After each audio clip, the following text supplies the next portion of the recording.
구약성경 룻기 2장 10절부터 17절 말씀입니다.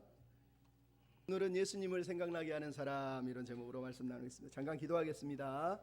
하나님, 오늘 우리가 또 주의 말씀을 묵상합니다. 주의 마음, 주의 뜻을 알게 하시고 우리도 주님의 마음을 품고 살아갈 수 있도록 힘 주시옵소서.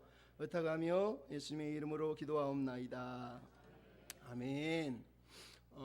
전 세계인들이 한국 컨텐츠 드라마를 좋아합니다. 그 중에 가장 유명해진 게 오징어 게임, 그리고 최근에는 더 글로리라고 합니다. 근데 이 두 드라마는 겉으로 보기에 메시지보다는 그 뒤에 있는 메시지가 더 크다고 합니다. 겉으로 드러난 거는 오징어 게임은 서로 게임하고 이런 거고, 더 글로리는 복수하는 내용입니다. 하지만 오징어 게임이라고 하는 거 어르신들은 못 보셨겠지만 결국은 사회에 밑바닥으로 떨어진 사람들이 어떻게 살지 살 가망이 없으니까 결국은 서로를 죽이면서까지 일확천금을 벌기 위해서 오징어 게임이라고 하는 게임판에 뛰어드는 이야기예요. 더 글로리는 학폭 피해자인 문동훈이라고 하는 아이가 자기 인생을 망가뜨린 4명의 친구들을 무너뜨리고 복수하기 위해서 복수하는 이야기입니다. 그래서 연진아 멋지다, 이게 너무 유명해져서 어른들은 모르겠지만 박연진이라고 하는 이름이 많은 사람들한테 아주 알려져서 연진이 그러면 피해를 많이 보고 있다고 사람들이 얘기를 합니다. 근데 제가 아까 말씀드렸지만 이 두 드라마를 세계인들이 각광하는 이유는 단지 게임이 재밌어서 아니면 복수를 해서가 아니에요. 이 두 드라마가 세상 사람들이 겪고 있는 안타까움을, 사회의 문제들을 적나라하게 보여준다는 거예요. 오징어 게임이나 더 글로리가 보여주는 건 사회의 빈부격차, 사회의 양극화가 너무너무 심각하다는 거예요. 가진 자들은 떵떵거리면서 계속해서 출세를 하고, 가해자들은 여전히 자기 명예, 자기 영광 누리며 살고, 피해자들은 저 밑바닥에서 살아가고 있다는 거예요. 드라마에서야 문동훈이가 복수를 하지만 현실에서 복수가 됩니까? 여전히 가진 놈들은 힘을 가지고 권력을 가지고 검찰과 결탁하고 변호사와 결탁하고 법과 결탁해서 자기 권력을 누리며 살아가는데 너무 슬픈 거예요. 그래서 안타까운 겁니다. 사람들이 열광하는 이유는 온 세계 사람들이 이 파별을 느끼면서 마음의 아픔을 느끼고 있다는 거예요. 세상의 벽은 여전히 높고 어려운 사람은 여전히 고통당하고 위로받지 못하는 사람은 여전히 위로받지 못하고 살아가고 있다는 거예요. 여러분, 봄이 왔습니다. 겨울이 지나 봄이 왔습니다. 봄이 얼마나 좋습니까? 추운 겨울이 지났으니, 근데 아직도 추운 겨울을 살아가는 사람들이 많습니다. 계절은 봄이지만 마음의 겨울이 여전히 남아있어서 힘들게 신음하는 문동훈과 같은 사람들이 사실은 이 땅에 너무너무 많다는 거예요. 그 많은 사람들이 찬송가 32장에 나오는 그 예수님의 마음을 느꼈으면 좋겠어요. 가사가 이렇습니다. 화려한 동산, 무성한 저 수목, 다 아름답고 묘하나 순결한 예수 더 아름다워 봄 같은 기쁨 주시네. 여러분, 주님이 우리에게 주고 싶은 건 그거예요. 봄 같은 기쁨. 많은 사람들이 추운 겨울에 떠는 사람이 아니라 오늘 봄 같은 기쁨을 누리고 봄 같은 은혜를 누렸으면 하는 소망이 저에게 있습니다. 봄이 되면 늘 좋아하는 시인이 있습니다. 풀꽃 시인이라고 하는 나태주 시인. 44년 동안 교직 생활을 하다가 지금은 내려놓았지만 그가 지은 시는 여전히 유명합니다. 자세히 보아야 예쁘다, 오래 보아야 사랑스럽다, 너도 그렇다. 이게 풀꽃 1입니다. 풀꽃 2는 이렇게 되어 있습니다. 이름을 알고 나면 이웃이 되고, 색깔을 알고 나면 친구가 되고, 모양을 알고 나면 연인이 된다. 이것은 비밀. 알아야 된다는 거예요. 더 자세히 알아야지 친해지고 사랑스러워진다는 거예요. 세 번째, 풀꽃 3가 있습니다. 기죽지 말고 살아봐, 꽃 피워봐, 참 좋아. 이게 풀꽃 3예요. 여러분, 내용이 너무 좋지 않습니까? 문동훈이 더 글로리에 보여주는 그 어두운 세상이 아니라 나태주 시인이 보는 세상은 기죽지 마, 살아봐, 꽃 피워봐, 괜찮아, 잘 될 거야, 응원하는, 진짜 응원하고 있는 거예요. 가짜로 연진아 멋지다 이게 아니라 정말 기죽지 말고 살았으면 좋겠어 하고 얘기하는 거예요. 이분이 한국 시인협회 회장직을 맡았을 때 이런 얘기를 했어요. 저는 어려서부터 시인이 된다는 건 시인은 이름에서도 향기가 나는 사람들이라고 들었습니다. 그래서 저는 우리 모든 단체가 향기 나는 사람들이 됐으면 좋겠습니다. 시인의 임무 가운데 하나는 사람들에게 감동을 주는 일이고, 나아가서 다른 사람들의 마음을 헤아리고 위로하고 축복하고 응원하는 일도 해야 한다고 저는 들었습니다. 그래서 저는 그렇게 살고 싶습니다 라고 얘기를 했다는 거예요. 여러분, 이 나태주 시인의 마음이 성경이 말하는 헤세드의 마음 아니겠습니까? 위로해주고 격려해주고 응원해주고 축복해주고 함께 울어주고 함께 아파해주고. 우리가 읽은 룻기 2장의 이야기가 바로 그 이야기 아닙니까? 사사시대는 더 글로리 같아요. 막 폭력으로 서로를 죽이고 완전히 그냥 폭력이 난무하는 세상입니다. 하지만 룻기의 세상은 거기에 풀꽃 세상이 있어요. 아름다운 세상이 있어요. 그 안에서는 응원하고 격려하고 힘을 주고 봄 같은 기쁨이 넘쳐나는 세상이 있다고 성경이 우리에게 오늘 보여주고 있는 거예요. 그래서 교회는 전통적으로 룻기 2장에서 룻을 성도의 모델로, 보아스를 예수 그리스도의 모델로 읽었어요. 룻의 모습을 통해서 우리는 우리를 보고 보아스를 통해서 예수님을 보고 이런 삶을 살라고 성도들이 그렇게 읽었단 말이에요. 지난주에 우리가 본 룻기 2장의 내용 중에 룻이 보여주는 헤세드가 어떻습니까? 헌신과 사랑과 희생의 용기를 가지고 그 척박한 땅에 이방인이 들어와서 하나님의 은혜를 구하며 겸손히 자기 홀어머니를 섬기기 위해서 나아가는 모습을 우리가 보았어요. 보아스의 헤세드는 어떻습니까? 그 대단한 사람이 겸손과 긍휼과 섬김의 마음으로 가장 낮은 자를 향하여서 섬겨주고 사랑해주고 응원해주는 사람이라고 성경이 우리에게 보여주고 있다는 거예요. 수많은 베들레헴의 부자들이 그 땅에 있었겠지만 보아스는 그 땅에서 가장 낮은 자, 가장 연약한 자를 향하여서 주목하여 보고 그를 향하여서 은혜를 베풀 줄 아는 헤세드라고 하는 사람, 헤세드의 사람이었다는 거예요. 감사한 거예요. 여러분, 헤세드가 뭐라고 했습니까? 은혜, 친절, 자비, 사랑, 돌봄, 인애, 오래 참음, 포기하지 않음, 끝까지 버팀. 모든 단어를 다 합쳐도 헤세드라는 단어는 표현을 못해요. 그를 신약은 그래서 아가페, 말할 수 없는 사랑, 은혜 이렇게 표현하는 거예요. 이 헤세드의 사람이 룻이고 보아스였다고 성경이 우리에게 들려주잖아요. 특별히 지난주에 봤던 2장 8절로 9절의 보아스의 복음, 보아스의 헤세드의 내용을 보십시오. 뭐라고 그랬습니까? 다른 밭에 가지 마라. 이 밭에 머물러 있어라. 소녀들과 함께 친교하며 지내라. 보리베는 자를 따라서 가라. 아무도 건드리지 마라. 그리고 물을 마셔라. 예수님이 했던 모습 그대로 예수님을 생각나게 하는, 말 그대로 예수님의 모습을 보여주고 있는 사람이 보아스였단 말이에요. 그러니까 이 룻과 보아스가 만나서 보여주는 헤세드의 안개 꽃다발은 너무너무 아름다워요. 누가 장미꽃인지 누가 안개꽃인지 모르겠어요. 두 사람이 만들어내는 이 아름다운 모습이 얼마나 감사합니까? 여러분, 그래서 우리는 룻기를 읽을 때마다 룻기가 말하고 싶은 건 이거예요. 헤세드가 뭔지 아느냐? 그 헤세드의 삶을 여러분도 사모하라는 거예요. 하나님의 섭리가 뭔지 아느냐? 어떻게 작동하는 줄 아느냐? 지금 이해하지 못해도 하나님의 섭리를 믿으라는 거예요. 그리고 마지막으로 우리가 다음번에 보겠지만 고엘, 우리에겐 구속자가 있다, 우리에게 구원자가 있다는 거예요. 지금 지치고 상한 우리 영혼을 회복시켜 줄 사람이 기다리고 있다고 얘기하는 거예요. 그래서 룻기는 지금 우리에게 얘기하는 거예요. 지금 내 인생이 텅 빈 것 같고 모든 걸 잃어버렸고 무너진 것 같을지라도 그럼에도 불구하고 절망하지 말라는 거예요. 하나님의 헤세드를 붙잡고 하나님의 섭리를 믿고 하나님의 구속자가 있음을 믿고 살면 당신도 회복될 수 있다라고 룻기가 우리에게 말하고 있는 것입니다. 따라서 여러분, 지난주도 얘기했지만 우리는 헤세드의 사람이 되어야 됩니다. 헤세드의 사람이 어떤 사람입니까? 예수님을 생각나게 하는 사람이에요. 헨리 나우엔이라는 사람이 예수님을 생각나게 하는 사람이라는 책을 썼는데 거기에 예수님을 생각나게 하는 사람이 누구냐? 상한 영혼을 치유하고 흔들린 영혼을 붙잡아주고 길 잃은 영혼을 바른 길로 인도하는 사람이 바로 예수님을 생각나게 하는 사람이라는 거예요. 여러분, 우리가 그런 예수님을 생각나게 하는 헤세드의 사람이 되었으면 좋겠습니다. 헤세드의 사람은 어떻게 살았습니까? 지난주에는 하나님의 시간 속에 살고 하나님의 은혜 아래서 하나님의 섭리 아래서 살아가고 그리고 하나님의 헤세드를 나누면서 살아간다고 말했습니다. 오늘 하나를 더 추가합니다. 따라합시다. 은혜에 감사하며 살아갑니다. 하나님의 헤세드의 사람은 은혜에 감사하며 살아가는 사람들이에요. 우리는 지난주에 봤지만 룻에게 보아스가 2장 8절로 9절에 보여줬던 놀라운 은혜, 이방인에게 찾아와서 그것도 엄청난 은혜를 베푸는 걸 보고 오늘 10절에 룻이 땅에 엎드려 절하고 땅에 엎드려서 얼굴을 대고 절을 하면서 어찌하여 이방인은 나에게 은혜를 베풉니까? 이렇게 얘기하고 있는 모습을 우리가 보고 있어요. 불을 대고 했다는 이 단어는 히브리어로 히스타하와라고 하는데, 이거는 하나님이나 왕한테 하는 행위이지 보통 사람들한테 하는 행위가 아니에요.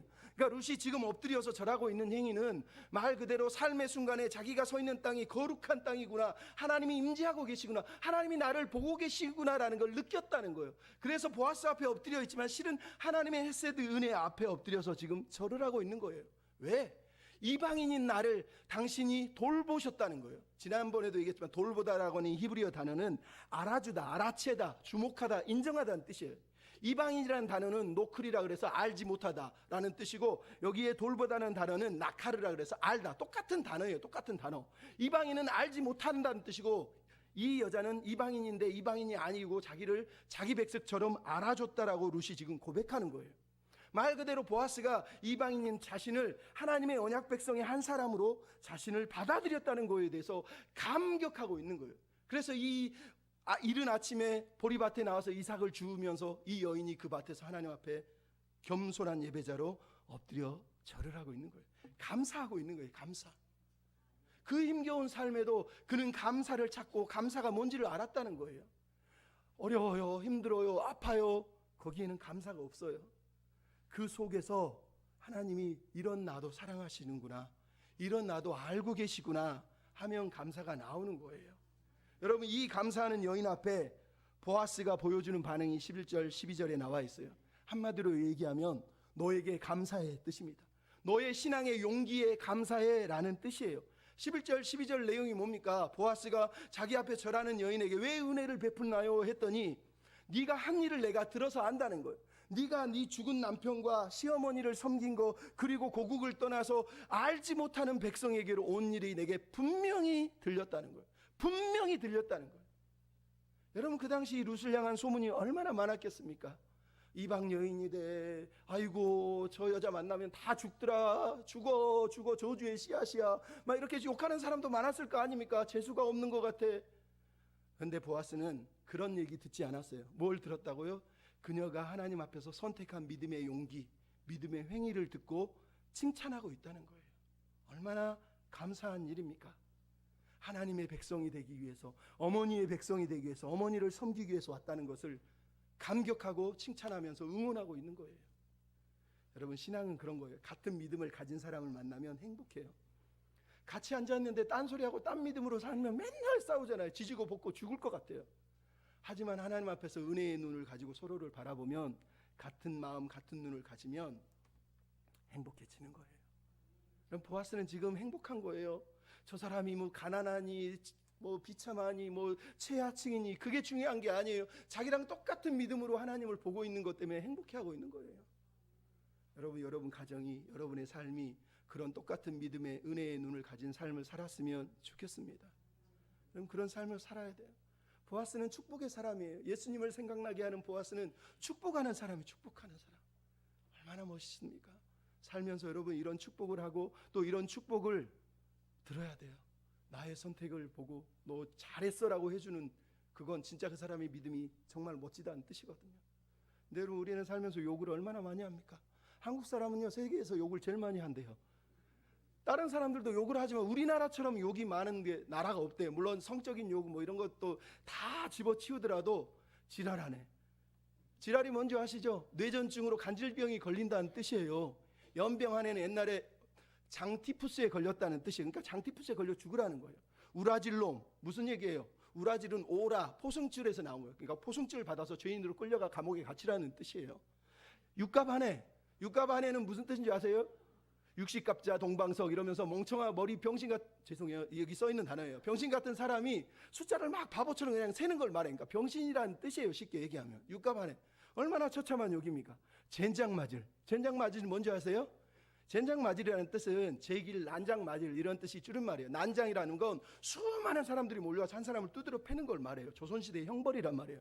그러니까 너는 얻어터져 죽으라는 얘기예요. 또 경을 칠놈. 경을 친다는 게 뭔 얘기인지 아세요? 조선시대에 죄인의 얼굴에다가 바늘로 글씨를 새겨서 넌 죄인이 하면서 얼굴에다가 바늘을 새기는 걸 말하는 거예요. 그러니까 인생을 죄인으로 사는 걸 얘기하는 거예요. 육실월. 육실월이 뭔지 아시죠? 육시라는 말이 부관 참시를 얘기하는 거예요. 목을 잘라 죽이는 거. 그러니까 육실월 놈이라는 건 목 잘려 죽으라는 얘기예요. 여러분 이거 배우라고 갈려드리는 게 아니라 우리가 얼마나 욕을 많이 하냐는 거예요. 운전하다 보면 이 씨로 시작하는 단어들 막 그냥 입에 달고 달지 않습니까? 우리 집사람이 욕 잘 못해. 욕하라 그러면 에이 저 미친 이거밖에 못하더라고요. 저는 막 할 수 있는데 참고 있어요.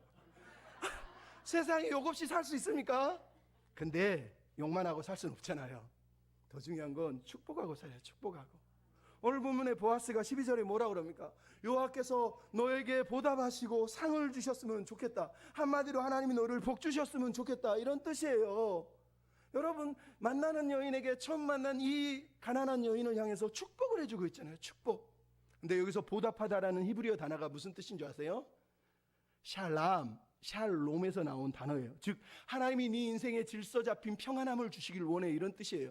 막 부자 만들어주고 막 뭔가 주는 그런 얘기가 아니에요. 네 인생이, 네 삶이 하나님으로 인해서 질서가 잡히고 하나님 안에서 평안했으면 좋겠다는 거예요. 가졌든 못 가졌든이 내 인생의 보답이 아니라는 거예요. 보답은 내가 예수 안에 평안한 거예요. 세상이 줄 수 없는 평안을 누리는 거를 지금 말하는 거예요. 그 보답을 하나님이 주시라고 얘기하는 거예요. 얼마나 감사한 단어를 쓰고 있는 줄 아시겠어요? 또 하나는 뭐예요? 상을 주셨으며, 상은 말 그대로 상금, 즉 충성한 대가를 말하고 있는 거예요. 하지만 이 말이 값싼 은혜나 물질적인 축복이라고 여러분이 생각하면 안 돼요. 자꾸 우리는 세상이 비인간적인 세상이라고 믿어요. 기계적인 세상이라고 믿는단 말이에요. 돈만 넣으면 물건이 나오니까 우리도 하나님께 뭔가를 드리면 물건이 툭 떨어지는 것처럼 막 뭔가 막 물질이 떨어지고 축복이 오기를 바라면서 이런 글을 읽는단 말이에요. 근데 성경이 말할 때 보상이나 상이라고 하는 단어들은 그런 단어가 아니에요. 세상은 그런 단어를 쓰는 거예요. 칼 폴란이라고 하는 학자가 거대한 전환이라고 하는 책을 썼는데 여기에 뭐가 나와 있냐면 이 땅의 시장 경제와 자본주의 사회가 악마의 맷돌을 돌리고 있다는 거예요. 그래서 공동체를 파괴해 버린다는 거예요. 악마의 맷돌에 모든 가치를 집어넣어서 돌리면 마지막에 나오는 건 딱 하나라는 거예요. 오직 경제적인 이익, 돈, 물질 이거밖에 없다는 거예요. 근데 여러분 이런 시각을 교회도 가지고 있어요. 복 주세요, 복 주세요. 그 맷돌 돌리고 나면 뭐가 나와야 돼요? 돈이 나와야 돼요. 물질이 나와야 돼요. 축복이 나와야 된다고 믿는 거예요. 그럼 그건 비인간적인 세계를 살아가는 사람들 이야기예요. 하지만 성경이 보여주는 우리가 살아가는 이 세상은 인격적인 하나님이 우리를 다스리시고 인격적인 하나님이 우리와 함께하는 세상이에요. 이 세상에서 하나님이 주시는 상이 뭐겠어요? 우리의 삶의 여정을 통해서 하나님과 관계를 맺고 그 안에서 내가 성장하고 그 안에서 하나님과 끈끈해지면서 하나님이 기대하는 사람으로 변화되어 가는 그것이 하나님이 우리에게 주시려는 상이란 말이에요. 이 세상은 보이지 않는 끈들이 하나님의 섭리를 따라서 질서를 잡히고 서로 하나로 묶여가는 언약적인 세상이에요. 그 언약적인 세상을 이해해야지만 내 삶의 여정 속에, 내 삶의 시간 속에서 하나님이 질서를 잡아가시고 하나님이 나를 하나님이 원하는 사람으로 만들어 가시는 과정 속에 내가 있다고 믿게 되는 거예요. 그럴 때 내가 비인간적인 인격적인 삶을 추구하지 않는 거예요. 그저 물질 주시옵소서, 축복해 주시옵소서, 잘되게 해 주시옵소서. 그건 하나님 아버지의 나라에 사는 사람들이 아니에요. 우리는 인격적인 아버지 하나님 나라의 세상에서 지금 살고 있는 거예요. 보아스가 지금 룻에게 말하는 거예요. 하나님의 섭리와 하나님의 은혜의 빛 아래서 하나님이 너를 다듬어 가시고 너를 만들어 가셔서 하나님이 원하는 언약 백성으로, 샬롬의 백성으로 살아갔으면 좋겠어 라고 지금 축복을 해주고 있는 거란 말이에요. 그러니까 여러분 우리는 악마의 맷돌에 들어가서 살면 안 돼요. 교회는 헷세드의 맷돌에 들어가서 헷세드의 맷돌 안에 들어가서 하나님의 은혜가 나오고 섭리가 나오고 사랑이 나오고 감사가 나오고 평강이 나오는 그런 삶을 살아요. 그게 교회고 그게 공동체가 돼야 되는 거예요. 교회는 헷세드의 맷돌을 돌려야지 악마의 맷돌을 돌리면 안 돼요. 무조건 복 주세요, 낫게 해주세요, 잘되게 해주세요. 그건 악마의 맷돌이에요. 악마의 맷돌. 우리는 인격적인 하나님을 섬기고 그 하나님의 섭리를 믿기 위해서 여기 있는 거예요. 창세기 15장 1절에 아브라함에게 하나님이 축복하면서 뭐라 그럽니까? 아브라함아 두려워 말라, 나는 내 상급이고 지극히 큰 상급이니라. 여러분 수많은 상급이 있지만 하나님이 지금 뭐라고 그러는 거예요? 내가 너의 상급이라는 거예요. 여러분 지금 보아스가 룻에게 주고 싶은 게 뭔지 아시겠어요? 하나님이 진짜 네 하나님이 됐으면 좋겠어. 하나님이 너를 보호했으면 좋겠어. 네가 하나님의 언약 백성이라는 걸 하나님이 받아들였으니 네가 하나님의 보호 아래 사는 언약 백성의 백성으로 진정한 하나님이 너의 하나님이 되었으면 좋겠어. 이렇게 표현하고 있는 거예요. 한마디로 얘기하면 여호와의 날개 아래 살았으면 좋겠어가 핵심인 거예요.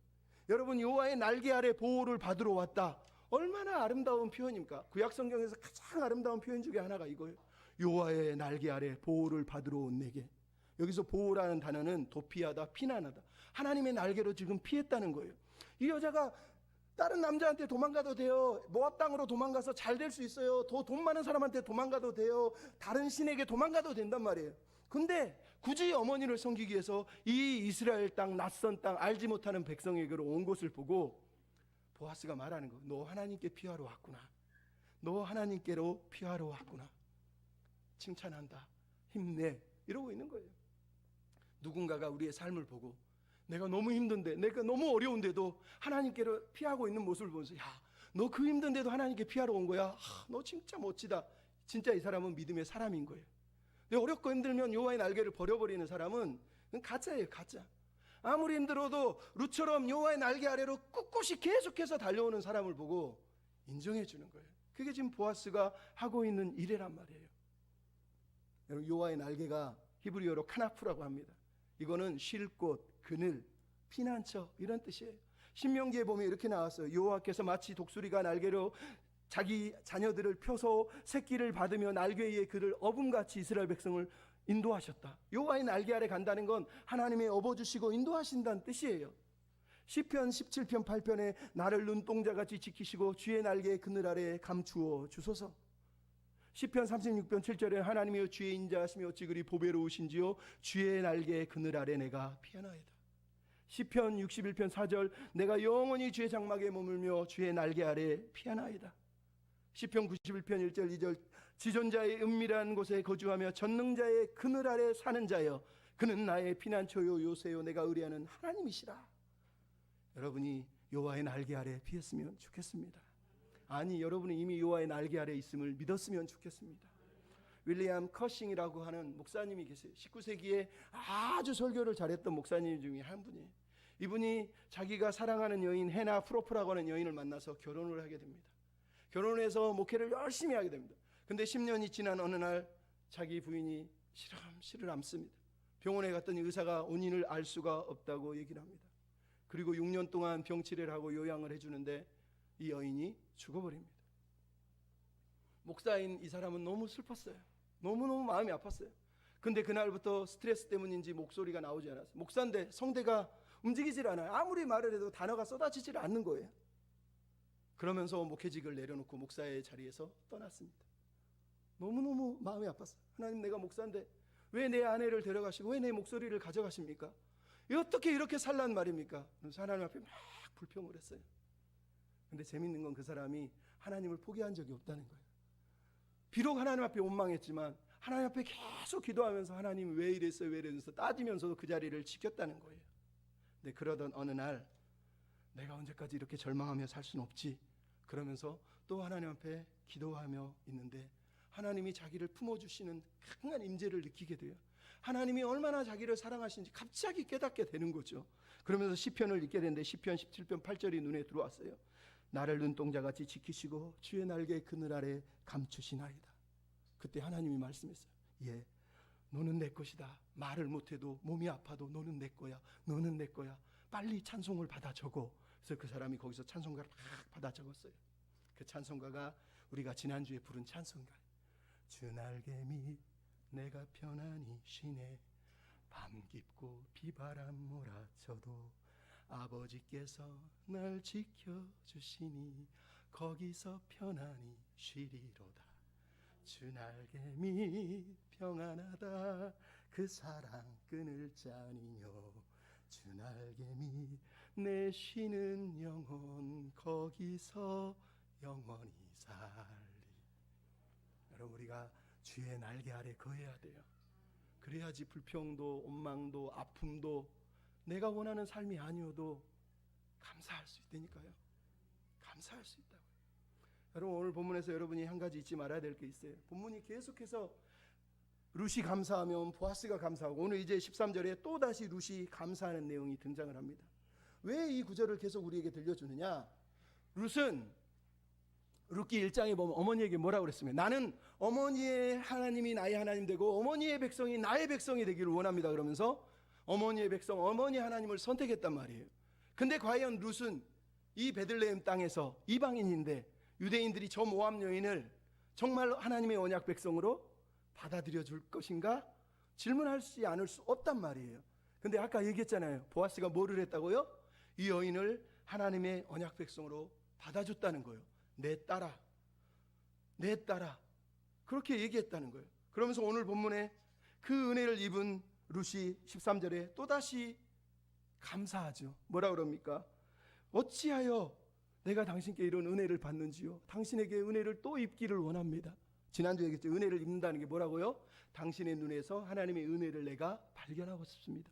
즉 하나님의 은혜를 당신 눈에서 나는 지금 보고 있는데 또 보고 싶습니다. 이런 얘기를 하고 있는 거예요. 하나님의 은혜를 지금 보아스의 눈에서 본 거예요. 보아스를 본 게 아니라 보아스의 눈에 하나님의 은혜가 여전히 자기를 돌보고 있다는 걸 봤다는 거예요.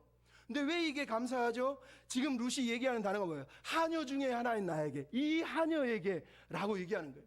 여러분 이 말이 너무 중요한 말이에요. 왜? 당시의 이방 여인의 신분과 처지를 그대로 보여주고 있기 때문이에요. 먼저 모압 여인은 신명기에 보면 23장 3절 6절에 모압은 절대로 하나님의 총회에 들어올 수 없다 저주를 했어요. 하나님의 백성이 될 수 없다는 거예요. 그 누구도 하나님의 백성이 될 수 없어요, 모압 사람은. 근데 지금 오늘 성경에 뭐라고요? 보아스가 이 모압 여인을 하나님의 언약 백성으로 받아들였다는 거예요. 말도 안 되는 일이 벌어진 거. 또 하나, 자기를 하녀라고 했어요. 이스라엘 사람들은 하녀를 쓸 때 세 가지 단어를 씁니다. 하나는 나아라, 말 그대로 그냥 하녀예요. 몸종을 얘기해요. 두 번째 아마, 아마는 자기를 상징적으로 낮출 때 겸손하게 표현하는 거예요. 세 번째가 시프와, 시프와라고 하는 단어는 진짜로 가장 낮은 천민을 얘기할 때, 영원히 종으로 사는 계급을 얘기할 때 시프와라고 그래요. 룻은 지금 어떤 단어를 썼을 것 같습니까? 첫 번째, 두 번째, 세 번째. 세 번째를 썼어요. 겸손히 자기를 나타낸 게 아니라 자기는 하녀인데 가장 천민이고 가장 낮은 사람인데 어떻게 나한테 은혜를 베푸냐는 거예요. 저주받은 모압 여인인데 이런 나를 어떻게 받아주냐고 지금 얘기하고 있는 거예요. 그래서 감사하고 있는 거예요. 자기가 언약 백성으로 지금 받아들여지고 있는 거예요. 그래서 뭐라 그럽니까? 룻이 이 하녀를 위로하시고, 위로하다는 단어는 나함이에요. 노아가 나함에서 나온다. 노아의 이름을 부르는 이유가 뭐예요? 하나님이 이 백성을 안위하시기를, 쉬게 하시기를 원하노라 할 때 쓰는 단어예요. 무슨 얘기예요? 지금 룻은 이 보아스 때문에 마음의 위로를 얻었다는 거예요. 마음의 쉼을 얻었다는 거예요. 말 그대로 샬롬을 지금 경험하고 있다고 고백을 하고 있는 거예요. 뿐만 아니라 뭐라 그러니까 마음을 기쁘게 하는 말씀을 하셨나이다. 직역하면 내 마음 위에다가 아름다운 말을 올려놓으셨습니다, 이런 뜻이에요. 너무너무 힘겨운 인생, 가장 낮은 인생인데 자기 가슴에 대고 가장 따뜻한 말을 지금 올려놓았다고 이렇게 표현을 하고 있는 거예요. 마음 위에 올려놓는 말, 무슨 얘기인지 아시겠어요? 내 마음 위에, 누구나 마음에 말을 올려놓을 수 있어요. 어떤 말은 마음에 남아서요, 내 가슴을 찌르고 내 폐부를 찌르고요, 아주 열이 받아서 죽을 것 같은 말이 있어요. 근데 보아스가 지금 올려놓은 말은 그게 아니에요. 상한 마음을 덮어주고 가려주고 치료해주고 위로해주고 안아주는, 용기를 주는 말을, 자기 언어를 이 가슴에 올려놨다고 지금 얘기하는 거예요. 여러분 이게 헤세드의 언어예요. 두렵고 연약한 마음을 만져주시고 계속해서 그 마음에 머물러서 용기를 주고 힘을 주고 기쁨을 주고 있는 거, 이게 보아스가 했던 말이란 말이에요. 여러분 그런 말을 하세요. 첫 마디부터 보자마자 막 집에서부터 막 욕을 하고 아니면 막 기분 나쁜 말을 하고, 우리 사람들 가끔 왜 말 그렇게 해? 이러거든요. 이게 말투가 마음에 안 든다는 거예요. 말투가 나이를 찔렀다는 거거든요. 아이, 잘 안 되더라고요. 여러분들한테 하는 말이에요. 잘 안 돼도 해야 돼요. 내가 아름다운 말을 저 가슴 위에다 올려놓는 사람이 되게 해주세요. 기도해야 돼요. 네? 그런 삶을 살았으면 좋겠어요. 오늘 본문의 보아스와 룻을 보십시오. 룻이 감사를 얹으면 보아스가 그의 감사를 또 얹고, 그의 룻이 또 감사를 얻고, 감사 위에 감사, 감사 위에 감사. 여러분 헤세드의 사람이 사는 건 그런 거예요. 비록 버겁고 힘들어도 감사를 올리고 감사를 올리고 또 감사를 올리잖아요. 더 놀라운 게 마지막에 있어요. 뭐예요? 보아스가 여호와의 날개 아래 보호하러 온 너를 하나님이 축복해 줬으면 좋겠어라고 기도했는데, 지금 보아스가 뭐라고 했어요? 여호와의 날개가 자기가 되고 있다는 거예요. 여러분 이게 감사한 거예요. 여러분 오늘 본문 내용을 보십시오. 14절에 이제 점심시간이 다가왔어요. 룻은요 집에서 뭘 싸왔을까요? 아마 점심시간은 가장 힘든 시간이에요. 여러분 학교 다닐 때도 초등학생들이 가장 힘든 시간이 뭐예요? 가난한 애들이 도시락 깔 때예요. 왜? 나는 이거 정말 김치 쪼가리 하나 있는데 저놈은 무슨 뭐 장아찌부터 시작해서 소고기 돼지고기 가져와서 뚜껑 열면 그게 너무너무 속상하잖아요. 점심시간 룻은 얼마나 지금 마음이 힘겹겠어요. 점심을 먹어야 되나, 어떻게 해야 되나, 난 도시락도 안 가져온 것 같은데. 근데 14절에 보아스가 지금 뭐라고 했어요? 갑자기 룻을 불렀어요. 이리 오라고, 이리 오라. 히브리어 단어는 가장 가까이로 다가오라는 뜻이에요. 이 말은 천민이고 천한 요종을 주인의 상에 지금 곡식 빼는 남자들과 함께 앉혔다는 얘기를 하는 거예요. 여인이, 너 여인이니까 저쪽 가서 밥 먹어, 이게 아니에요. 자기 주인의 상에, 보아스가 주인이잖아요. 이 여인을 불러서 같이 밥을 먹게 했다는 거예요. 아마 사람들도 당황했을 거고 룻도 당황했을 거고, 나 같은 사람을 밥상에 같이 앉힌다고? 놀라운 일이죠. 그래서 본문에 룻이 어떻게 했다고요? 맨 가장자리에 앉았다고. 곡식 빼는 자 곁이라는 거는 맨 끝에 앉았다는 얘기예요. 그러니까 룻이 얼마나 겸손한지 아시죠? 비록 불렀지만 그럼에도 맨 가에 앉아있다는 거예요. 네, 여러분, 이게 축복인 거예요. 왜? 예수님이 그랬잖아요. 누가 너를 청할 때 높은 자리에 앉지 말고 가장 낮은 곳에 앉아라. 그럴 때 주인이 너를 청하면 네가 영광을 받지 않겠느냐. 오늘 본문에 보아스가 룻을 가장 가까이로 불렀지만 저 끝에 앉았어요. 하지만 무슨 일이 벌어졌어요? 보아스가 자기가 떡을 먹으라 그러면서 손수 떡을 집어서 초를 찍어서 볶은 곡식을 쥐어서 룻에게 줬다는 거예요. 어느 주인이, 어떤 임금이 그렇게 하겠습니까? 지금 보아스의 이 은혜는 가장 낮은 자리에 앉은 이 여인을 가장 높은 존재로 높여주고 있는 모습을 우리가 보고 있는 거예요. 친히 손으로 떡을 띄워줬다는 거예요. 감사한 일 아닙니까? 겸손한 자는 항상 그래서 은혜를 받는 거예요. 오늘 본문에 보아스가 하는 일이 뭐예요? 떡을 주고 물을 주고 마실 것을, 먹을 것을 주는 거. 예수님의 보혈과 예수님의 살을 그대로 우리에게 지금 재현해주고 있지 않습니까? 보아스의 위대함은 여기 있어요. 말로 하지 않는다는 거예요. 우리는 말로 하잖아요. 너 복 받았으면 좋겠어. 기도해 줄게. 주여 도와주시옵소서. 기도는 다 해줘요. 하지만 행하지 않아요. 근데 오늘 본문의 보아스는 뭡니까? 자기가 축복한 내용을 자기가 할 수 있는 최선을 다해서 자신이 지금 하고 있다는 거예요. 여호와의 날개 아래 네가 하나님이 보호의 날개 아래 살았으면 좋겠어 해놓고 지금 자기가 보아스 자신이 날개가 돼서 이 여인을 보호하고 이 여인에게 먹을 것을 챙겨주고, 그것도 14절에 보면 배불리 먹고 남았대요. 여기서 주다라는 단어가 히브리어가 쌓아 올렸다는 뜻이거든요. 그러니까 넘치도록 쌓아 올렸다는 얘기를 지금 하고 있는 거예요. 얼마나 감사합니까? 여러분, 오병이어 기적도 뭐라 그래요? 먹고 12강주리가 남았더라. 12강주리가 뭐예요? 언약 백성에게 주시는 하나님의 약속이에요. 하나님의 은혜를 의지하고 사는 사람은 비록 막 남들처럼 부자로 사는 건 아니어도 매일의 삶 속에 남았더라, 은혜를 경험하고 은혜에 감사하는 삶을 살 수 있도록 해주실 것이라고 성경이 우리에게 말하는 거예요. 시편 23편에 뭐라 그럽니까? 그가 목전에서 내게 상을 차려주시고. 요한복음 10장은 뭐라고요? 내게 온 것은 너희에게 생명을 얻고 더 풍성하게 얻게 하려 함이라. 계시록은 뭐라 그럽니까? 3장 20절에 내가 문 밖에 서서 두드리더니 누구든지 문을 열고 나를 맞으면 내가 그에게 들어가 그와 더불어 먹고 나와 더불어 먹으리라. 여러분, 이게 너는 내 백성이야 라고 하는 증거예요. 보아스는 룻을 자기 상에 앉혀서 같이 먹게 해주고 있는 거예요. 근데 그렇게 끝났습니까? 아니요. 죄송합니다. 좀만 더 할게요. 15, 16절 내용을 보십시오. 보아스에게서 헤세드의 은혜가 멈추지 않고 있는 거예요. 이게 감사한 거예요. 룻도 모르는 사이에 룻은 점심을 먹고 얼른 일어나서 일하러 갔어요. 근데 보아스가 지금 뭐예요? 15절 16절에 보면 곡식 빼는 사람들을 불렀어요. 그리고 벼를 묶는 여자들을 불렀어요. 그리고 얘기했어요. 곡식단 사이에서 줍게 해라. 그리고 곡식을 묶을 때 뽑아서 버려서 줍도록 해라. 그리고 뭐라 그래요? 꾸짖지도 말고 책망하지도 말라. 이런 키다리 아저씨를 여러분이 꿈꾸지 않습니까? 진짜 키다리 아저씨예요. 여러분, 이게 너무 감사한 거예요. 당시 풍습을 생각해 보십시오. 곡식 빼든 자들이 먼저 베요. 그 다음에 곡식을 묶는 여자들이 따라가요. 그리고 나서 모든 게 끝나면 마지막에 여자들 중에 이삭 줍는 여자들이 와서 이삭을 줍는 거예요. 줍는 거. 그러니까 이삭 줍는 여인은 그 당시에 가장 최하층이고 가장 비참해서 수치를 당하고 모욕을 당하기 쉬웠던 존재라는 걸 알 수 있어요. 근데 이 율법의 정신은 뭐라고 해요? 그들을 돌보고 그들을 섬기고 이렇게 살라고 얘기했단 말이에요. 하지만 그때도 지금도 그렇게 살지를 못해요. 왜? 천한 사람들, 비참한 사람들 이러면서 계급 빈부격차를 가지고 사람들을 모욕을 주거든요. 룻이 당했을 아픔이 얼마나 힘들었겠습니까? 근데 놀랍지 않습니까? 보통 밭 주인 같으면 율법에는요, 이삭을 줍게 하라고 돼 있지 얼마나 줄지 얼마나 남겨둘지 규정이 안 돼 있어요. 여러분 같으면, 아니면 이 시대의 악마의 맷돌을 돌리는 주인 같으면 어떻게 하겠어요? 씨알도 남김없이 다 걷어가고 조금 뿌려놓겠죠. 보통 사람은 다 그러지 않습니까? 내 건데 아까워, 남겨놓을까요? 하나님이 얼마나 안기라고 얘기를 안 했거든요. 그 당시 집주인들은 성경을 적용할 때 최소주의로 적용하는 거예요. 가장 조금만 남겨놓고 자기가 원하는 걸 걷어가는 거예요. 근데 오늘 본문의 보아스는 뭐라고요?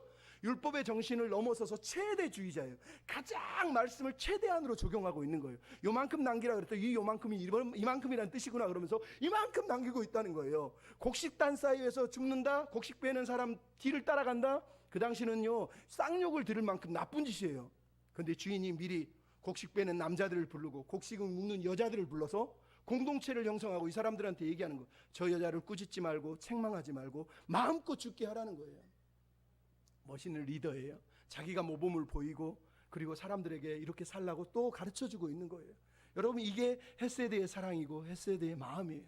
오늘 본문이 보여주고 있는 게 얼마나 아름답습니까? 보아스는 거룩한 낭비를 하고 있어요. 상대의 감정까지 배려하면서 꾸짖지도 말고 책망하지도 말라고 얘기하고 있는 것을 우리가 보고 있단 말이에요. 여러분, 이런 은혜 속에서 결국은 오늘 본문의 결론이 17절에 나온 내용이 뭐예요? 한 에바나 주었대요. 밭에서 막 죽은 걸 떨었더니 한 에바가 됐대요. 한 에바라는 뜻은 27리터에서 36리터 정도 돼요. 우리식으로 얘기하면 13에서 23kg 정도 되는 양을 말하는 거예요. 그 당시 하루 한 사람이 먹는 보리 양이 1리터예요. 품삯은 하루에 2리터밖에 품삯을 받지 않았던 시대예요. 근데 룻이 지금 떨었던 게 뭐라고요? 27에서 36리터라는 거예요. 한 사람이 한 달치 이상의 봉급을 지금 하루 동안 받았어요. 하루 동안 받고 끝나나요? 우리가 나중에 보면 알지만 추수 끝날 때까지 7주 동안 보아스 밭에서 이렇게 살았다고 성경이 얘기하는 거예요. 여러분이 하나님의 헤세드의 은혜 안에 들어가면, 예수님의 품 안으로 들어오면 부족함이 없는 은혜를 누릴 것이라고 성경이 우리에게 들려주고 있는 거예요. 한 사람이 이런 은혜를 어떻게 누려요? 아무리 룻이 노력을 해도 이만큼 얻을 수가 없어요. 누구 때문에 얻은 거예요? 헤세드, 보아스의 헤세드 때문에, 하나님의 헤세드 은혜 때문에 이 은혜를 누린 거란 말이에요. 여러분, 오늘 본문에 나오는 사람이 바로 이 사람 보아스가 헤세드의 사람이에요. 예수님을 생각나게 하는 사람이에요. 말로만 축복하지 않고 삶으로 축복하는 사람이에요. 여호와의 날개 아래 거하라고만 말하지 않고 자기가 날개가 되어준 사람이에요. 이방 여인에게 쉴 곳을 주고 그늘이 되어줘서 이 여인으로 용기를 갖고 다시 힘을 갖도록 도와준 사람이 바로 보아스예요. 그 사람이 누구라고요? 예수님을 생각나게 하는 사람이에요. 여러분, 사순절 기간이에요. 우리가 죄와 어둠 가운데 갇혀 살았지만 주님을 우리를 회복시켜 주시기 위해서 인간의 몸을 입고 오시고 낮은 이 땅에 찾아오시고 가난한 자, 억눌린 자, 상한 자, 아픈 자, 고통받는 자를 치료해 주시고 육과 영의 양식을 다 음료까지 베풀어 주시고 우리로 하나님의 날개 그늘 아래 쉴 수 있도록 도와주신 분이 우리 주 예수 그리스도예요. 십자가가 여러분의 여호와의 날개예요. 십자가 아래 가는 사람이 여호와의 날개 아래 사는 사람입니다. 여러분, 우리가 비록 버겁고 힘겨운 시간들을 살아가지만 그럼에도 우리 날마다 주님께 속한 자 되고 주님의 마음에 합한 자 되고 감사하는 사람이 되어서 이 황폐한 땅에 아름다운 안개 꽃다발을 가득 피워 올려드리고 봄 같은 기쁨을 다 누리도록 해드리고 이 작은 헤세드의 겨자씨 하나 심어서 왕성한 겨자나무가 되어서 푸른 은혜의 나무가 가득해서 많은 사람들이 여호와의 날개 아래서 십자가 그늘 아래서 쉴 수 있도록 그런 그늘이 되어주는 우리가 되었으면 좋겠습니다. 우리 찬양 부르고 기도하고 마치겠습니다. 하나님, 이 땅의 삶이 비록 버겁고 힘겨울지라도 주님께 속한 자로 주의 마음을 품은 자로 살아가도록 도와주시옵소서. 우리 이런 마음으로 가사를 생각하며 다짐하고 기도하고 목사님 기도하시고 마치겠습니다. 이 땅에 내 삶이 비록 버겁더라 주님은 선하십니다. 주님의 선하심 나 믿으며 나와 같은 이 작은 자를 통해도 이 작은 자 통해 주가 이뤄 우리도 감사하며 살게 하소서. 감사로 사는 삶 나 살기 원 내 삶의 시간 속에 주님이 일하십니다. 내 삶의 시간 속에 주 일하시 내 모든 여정 속에도 내 모든 여정 속에 다시 한번 내 삶의 시간 속에 내 삶의 시간 속에 주 일하시네. 내 속에 함께하. 주님의 깊고 놀라운 사랑을 찬양합시다. 깊고도 크신 주의 영광을 나 보리. 주님 위대하십니다. 위대하신 주 나는 주님께, 나는 주님께 속한 자 되어 주의 나라 위에 전심으로 살리라. 주의 마음에 합한 자 되어 맡기신 소명이. 우리도 예수님을 따라 살게 하소서. 나는 주님께, 나는 주님께 속한 자 되어 주의 나라 위에 전심으로 살리라. 주의 마음에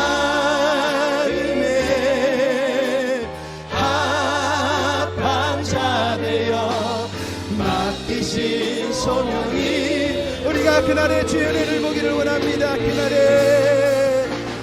그날에 우리 보리라. 새벽 이슬 같은 저들 일어나 온 땅을 치유하며 뜨거운 가슴 사랑의 손으로 이 땅 치유하며 행진할 때 오래 황폐하였던 이 땅 어디서나 순결한 꽃들 피어나고 푸른 의의 나무가 가득한 세상, 그리스도의 세상. 우리 함께 오래 황폐하였던 이 땅 어디서나 순결한 꽃들 피어나고 푸른 의의 나무가 가득